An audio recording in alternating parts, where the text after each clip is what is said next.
أما بعد، فأوصيكم أيها الناس ونفسي بتقوى الله سبحانه والتوكل عليه والاستغاثة به والاعتماد عليه والتذلل بين يديه، فبذلك تكون الرفعة وتحصل المنة وتنال الدرجة، وتكون العاقبة المحمودة في الأولى والأخرى. ألا إن أولياء الله لا خوف عليهم ولا هم يحزنون الذين آمنوا وكانوا يتقون. إن الإسلام في صميمه عباد الله شريعة حرة قد حررت العباد من عبادة العباد إلى عبادة رب العباد، ودلت على أن العزة مرهونة بها، والهوان والدون نتيجة للنهي عنها. إن الدين عند الله الإسلام، ومن يبتغي غير الإسلام دينا فلن يقبل منه وهو في الآخرة من الخاسرين. ثم إن الفتن التي تعترض أمة الإسلام حينا بعد آخر إنما هي في حقيقتها تمحيص وابتلاء ليميز الله الخبيث من الطيب، ويجعل الخبيث بعضه على بعض فيركمه جميعا فيجعله في جهنم. وقد شرع الله لنا أن نقابل ابتلاءه بالسراء بقوله عن سليمان: هذا من فضل ربي ليبلوني أأشكر أم أكفر. إن غير المسلمين عباد الله لن يرضوا عن أمة الإسلام إلا أن تترك دينها وتبتعد عن شريعتها، أو لا أقل من أن تتراجع أو أن تقدم تنازلات قد لا تبقي من الإسلام إلا اسمه. وهذا أمر ينبغي ألا يختلف فيه اثنان ولا يجادل فيه متفيهقان، إذ شرف المرء وشرف المجتمع إنما هو في الانتساب إلى الإسلام والعمل به والدعوة إليه والثبات عليه حتى الممات.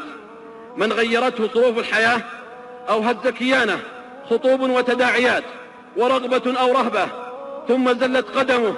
ثم زلت قدمه عن دينه بعد ثبوتها، فإنما هو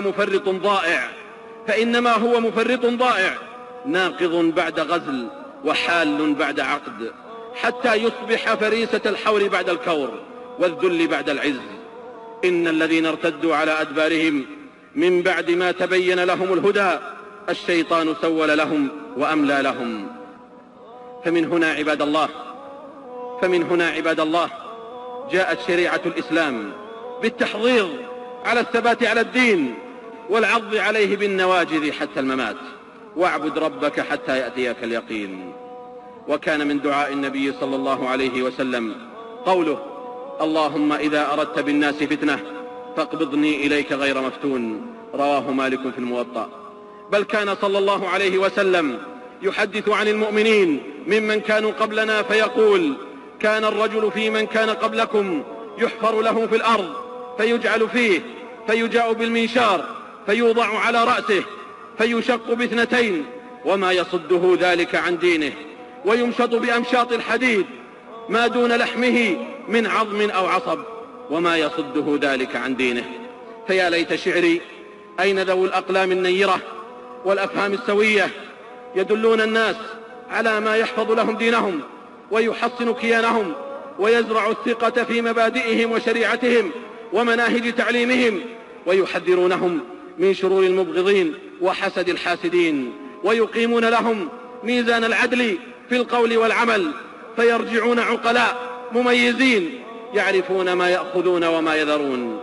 فبلاد الإسلام مستهدفة، وثوابت الشريعة الغراء تواجه تضليلا وتشكيكا من خارجها وداخلها، بل وممن على أرضها ويتكلمون بلغتها. فيا أيها الناس، أن التراجع والتخاذل بين المسلمين إنما يجيء بالدرجة الأولى من داخل النفس قبل أن يجيء من ضغوط من سواهم. ولسنا أول أمة ابتليت وفرض الله عليها أن تثبت على دينها وتكافح لأجل أن تحيا عزيزة شماء. اللهم أعز الإسلام والمسلمين، اللهم أعز الإسلام والمسلمين وأذل الشرك والمشركين، ودمر أعداءك أعداء الدين، واجعل هذا البلد آمنا مطمئنا وسائر بلاد المسلمين برحمتك يا أرحم الراحمين. اللهم انصر دينك وكتابك وسنة نبيك وعبادك المؤمنين. اللهم فرج هم المهمومين من المسلمين، ونفس كرب المكروبين، واقض الدين عن المدينين، واشف مرضانا ومرضى المسلمين برحمتك يا أرحم الراحمين. اللهم إذا أردت بعبادك فتنة فاقبضنا إليك غير مفرطين ولا مفتونين يا ذا الجلال والإكرام. اللهم احفظنا بالإسلام قائمين، واحفظنا بالإسلام قاعدين، واحفظنا بالإسلام راقدين، ولا تشمت بنا الأعداء ولا الحاسدين برحمتك يا أرحم الراحمين. ربنا آتنا في الدنيا حسنة وفي الآخرة حسنة وقنا عذاب النار. سبحان ربك رب العزة عما يصفون، وسلام على المرسلين، وآخر دعوانا أن الحمد لله رب العالمين.